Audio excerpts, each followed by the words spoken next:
Hey guys, it's your girl and welcome back to my channel. Well, today's video I want to talk about how I make my bedroom, which is only 10 by 10, appear larger than it is.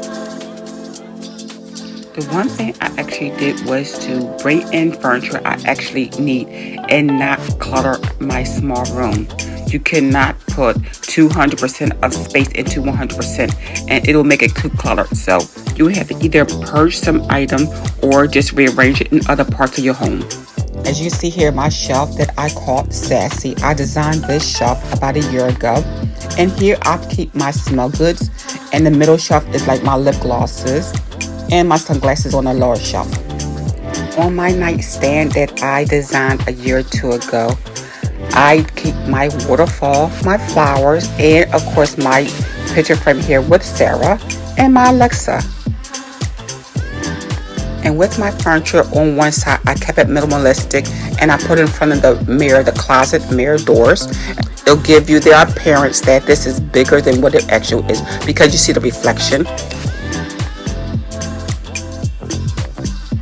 Now, I rearranged my bed several times, but this is the best design so far because I put all my furniture against one wall neatly, and I had also used a vertical space. The top shelves, as you see here, is my makeup. The bottom is my craft area, which is my Cricut, and the drawers in there is Cricut material and also some extra makeup. And I also bring light into this area by using this candle and diffuser. So I'd like to thank my sponsors for today's video and show you how this diffuser works. Let's get started.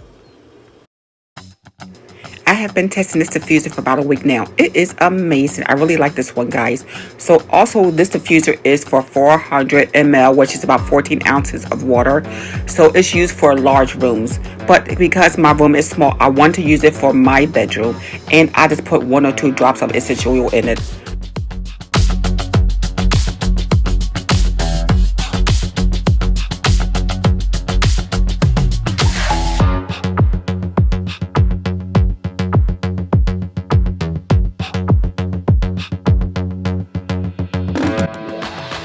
Now you want to read the instructions carefully so you'll know how to use this diffuser manually and with remote, because you want to make sure you use all the features properly.